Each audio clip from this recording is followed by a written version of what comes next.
Hello, space nerds. Been a little while. There's not too much new in this video, so if you've been following the channel for a while, I'll tell you when the new stuff is over and you can get out of here. But after that, I'm going to do an overview of what Space Nerds in Space is, what the network architecture sort of looks like, and what some of the setup screens in the beginning of the game do.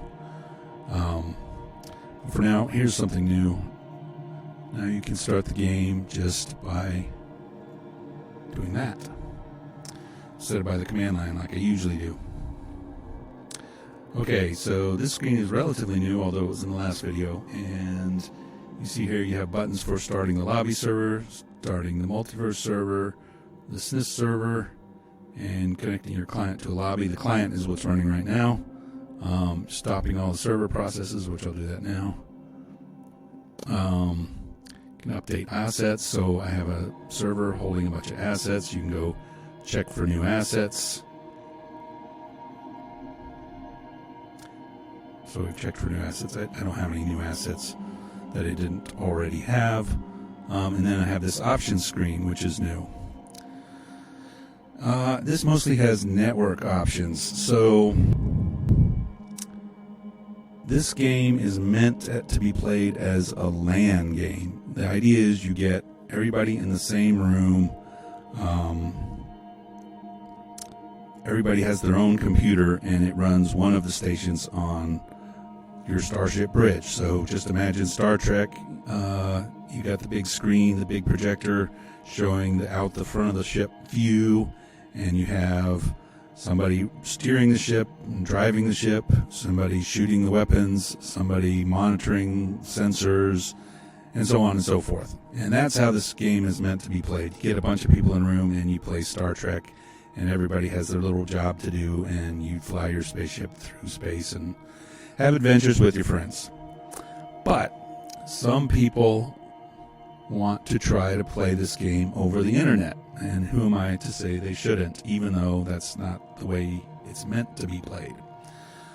So the things on the screen are meant to help with that. So you have options for using fixed port numbers on the multiverse server, check boxes for allowing remote networks. So right now by default, whenever a connection is made from SNIS client to SNIS server, it checks the net mask against the network number that it gets, or the IP address of the remote system. And if it's not on the same network, it just drops the connection. Well, if you click on this, it doesn't do that anymore, and so you can have people connect from remote networks. This button right here I'll get to later, but yeah, I'll get to that later. The default port range on SNIS server is just your IANA dynamic port range, 49,000 something to the top of the range. You can click on this and you can put in a custom range, so I can put in, say, 25,000 to 26,000, and then it will limit it to that range. Now, why would you want to do that? Well, if you're behind a firewall or NAT and you're doing port forwarding, maybe you want to just say open up a few ports and port forward those, that sort of thing. That's basically advanced features. And again, that allow remote networks is the same thing. I got this no lobby, no multiverse bears in the server. So back in the early days of this game, there was no multiverse, and you basically ran a single SNIS server and all your clients connected to that. And this button basically says that's what I want to do. So there's no multiverse. There's only one SNIS server, and you want to do that. And then you can put here, like, if your lobby host is remote, like let's say your friend is running the server and running all the processes other than client, and you just want to run your client, connect to his, you put your IP address for his lobby host, which is the SSGL server process, and they can run it on a custom port if they want, but that's the default port. Lastly, this NAT ghetto mode. So NAT is network address translation. That is, so if you look at your IP address at home, it's probably going to be something like 192.168.1. something. And if you go to your neighbor's house and you look at their IP address, it's probably also going to be 192.168.1. something. And, you know, how can you guys have the same IP address? Well, that's what NAT is. Basically, they ran out of IPv4 addresses, and so everybody at home has these kind of fake bullshit addresses, and your router maps these to real addresses that work on the internet. So it's called NAT ghetto mode because we all live in the ghetto where we don't have actual IP addresses, and we have to hide behind our little routers to get real IP addresses, and we can dial out, but nobody can dial in. So a very common configuration of this game is to run all of the server processes on a single machine, including the lobby process. And in order to connect to a remote process, you have to know the IP address and port of your lobby host. And so this option just says, just make the assumption that all the other servers are using the same IP address as the lobby, and with a little bit of port forwarding, you can kind of sometimes get it to work. So that's what that is. It's not turned on by default. All right, that screen right here, this is the only new stuff in this video. So if you've been following the channel and you just wanted to see the new stuff, you've seen it. Okay, this is a typical setup for your network for playing this game. So you typically have one machine that is running all of the server processes and maybe also running a client. In this case, we see SSGL server, which is the lobby process. We see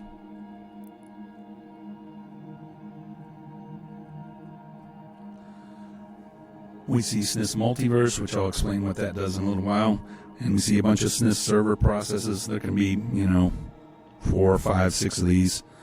And we see a SNIS client, which is producing the video for this projector. So this projector would project out on the big wall, and everybody would sit in front of it and look out the window of the spaceship. And then all through the network, these SNIS clients would connect to these SNIS servers, one at a time typically, and they would all run their various stations: navigation, weapons, science, engineering, and so on. So what does SNIS Multiverse do? SNIS Multiverse does two things. The first thing that it does is allow your ship to move from one SNIS server to another. So each SNIS server runs a simulation of a single solar system with one star and a bunch of planets and a bunch of ships running around inside there. And then there's warp gates, and you go through the warp gates, and that takes you from one SNIS server to another. And the way that works is when you go through warp gate, the SNIS server basically tells all of these SNIS clients, hey, switch over to that SNIS server over there. Gives them a name of that SNIS server. These SNIS servers have also been feeding the clients sort of a list of what other servers are running, and so they can, which it gets from it gets from SSGL server. SSGL server is how all of these processes find one another, because all of these guys register with this guy, and he's got a list of IP addresses and ports for all those processes that he hands out to everybody, so they can find each other. So SNIS Multiverse, or SNIS server, says to all these SNIS clients to switch over to another SNIS server. And SNIS server, meanwhile, has been feeding the state of the ship, all of the health, all of the status of the systems, the fuel levels, the location, everything, to SNIS Multiverse, which stores it off in this little database. And when the SNIS clients connect to this new SNIS server, when they go through Warp Gate, that new SNIS server contacts this multiverse and loads the ship state so that it is preserved across this transition. That's how the Warp Gate stuff works. The second thing SNIS Multiverse does is it doesn't have to, it can automatically start and stop SNIS servers. Now, why would you want to do this? Well, in the game, I have assets for 9 different solar systems. But maybe you don't want to run 9 different SNIS server instances on your little laptop and crush it. So what I realized is most of the time when you play this game, you only have one crew. You can have more than one crew, but most of the time you don't, because it's really hard to get a crew together. And if you only have one crew, you're only in one solar system at a time. And in each solar system, you can only get from one to a few others. You can't get to every other solar system from any particular solar system. So it really only needs to run the SNIS server for the solar system that you're in and the ones that are a single hop away. So that's usually like 3 or 4. So it will say, all right, the crew is currently in this solar system. I will start up these 3 or 4 SNIS servers that they might be able to hop to. And then when you go through a warp gate, it sort of reevaluates that and says, all right, this solar system over here they can no longer get to. I'll shut that guy down. And here's another one that they suddenly are able to get to, so I start that one up. So it lets you create the illusion of a much larger universe without having to run 8 million SNIS server instances. So that's the second thing that SNIS Multiverse does. Okay, now back over here. Now that we've talked about that, I can talk about what these buttons do. So to start the lobby server starts SSGL server on the local machine. So when if you're using these buttons, you're starting these things on the local machine. It doesn't have the ability to start processes on remote systems. So you would only use these if you are sort of hosting the game. If you're not hosting the game, you're connecting to a remote, you only need to use this one. Connect to client to lobby. These gauges over here show what local server processes are running. Right now, nothing is. So if I start the lobby server, you see this gauge go to 100. So you've got one lobby server running. And this gauge, what's behind it is it's just periodically running PS and seeing what's running. Same with this one. This starts the multiverse server. Now, in my particular case, I've already logged in. My ship is in a particular solar system already. So the multiverse server sees that, and he starts up the necessary SNIS server instances around that solar system. So he started 4 of them. That's interesting. That should show 1, but it doesn't. I don't know why. Let's connect.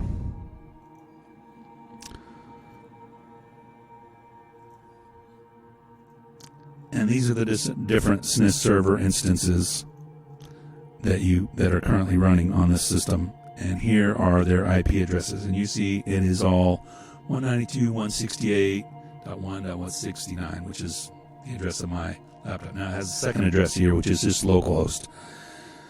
What these are is it figures this address out by setting up a raw datagram socket and then saying, if I wanted to send to 8.8.8.8, which interface would it go out? And then it figures out. So if you have multiple interfaces, it will sort of figure out the one which goes to the internet, and that's what gets reported here.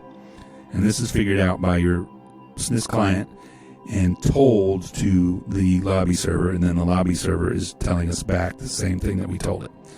And then this address is what the lobby server, when it gets an accept call, it gets a remote address, and this 127.0.0.1 is what is in that remote address. So this is the lobby's view of what's connecting to it, as far as client or as far as servers go, SNIS servers in particular.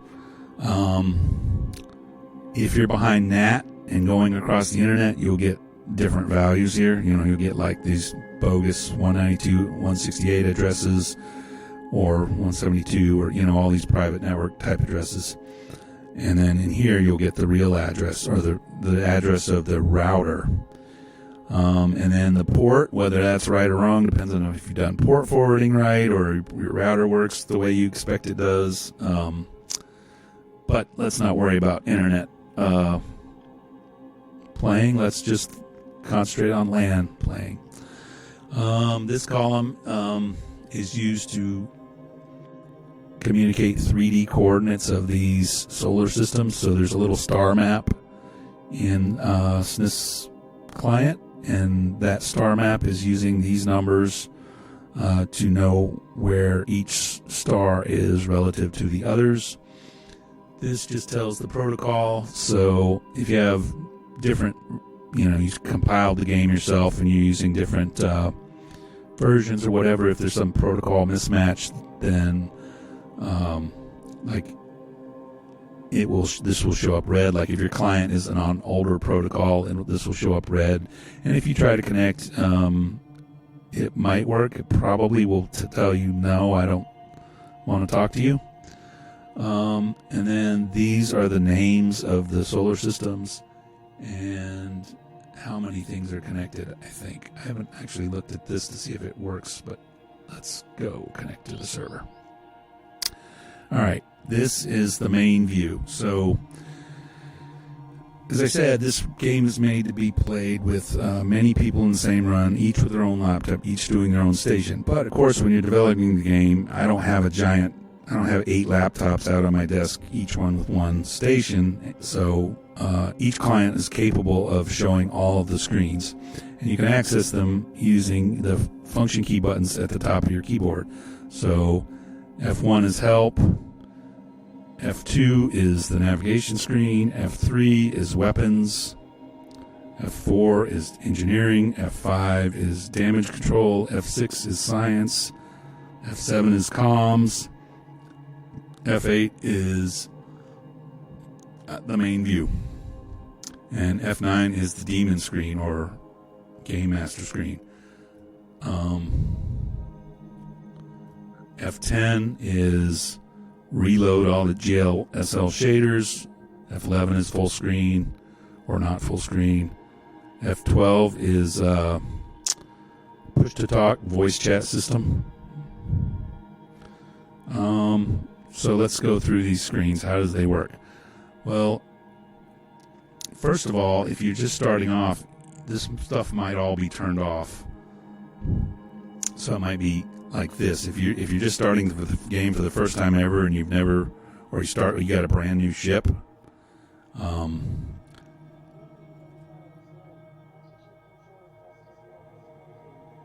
So if you don't have anything turned on, you can't move your ship. So you have to ask the engineering, hey, turn some stuff on.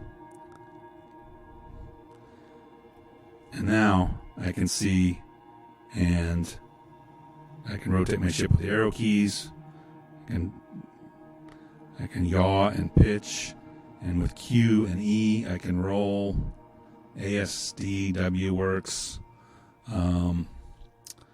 And then I can click on these buttons. So this is your gas pedal to drive forward. Now, what I'm looking at right here, this whole screen, this is analogous to the dashboard of your car. So trying to drive looking at only this is like trying to drive your car looking at only the dashboard. That's not how it's meant to be done. It's meant to be the case that you have a giant projector in front of you that's showing your out the window view. That's your windscreen, and this is just the dashboard. But if you're just by yourself on a laptop, that's not going to happen, right? So if you're coming into this game for the first time and you've never seen it before and you're like, what is going on? It's not meant to be a single player game, and so yeah, it's going to be confusing. And there's a learning curve to this game. It is, after all, called Space Nerds in Space. It's not called Space Bros in Space, or Space Slackers in Space, or Space Morons in Space. It's called Space Nerds in Space. And so if you're the kind of person who The idea of reading a book fills you with dread. This might not be the game for you. I don't know if I need to go through all of these screens. The weapon screen, you aim with the mouse. You can fire with the mouse. You can fire torpedoes. You can fire missiles if you have something locked on your target. Science, you can swing this beam around. You can click on things. You can look at details, see what they are. You have a long-range scanner. You have a range thing up here, so you can look at the galaxy. You can swing your beam around and scan things.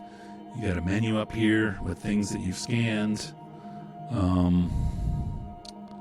Comms, you can hail star bases. It's a little finicky here. You have to type. You can request permission to dock. You can do a bunch of different things. Yeah, I reckon that's about enough. You've seen enough. You get the idea. It's a little...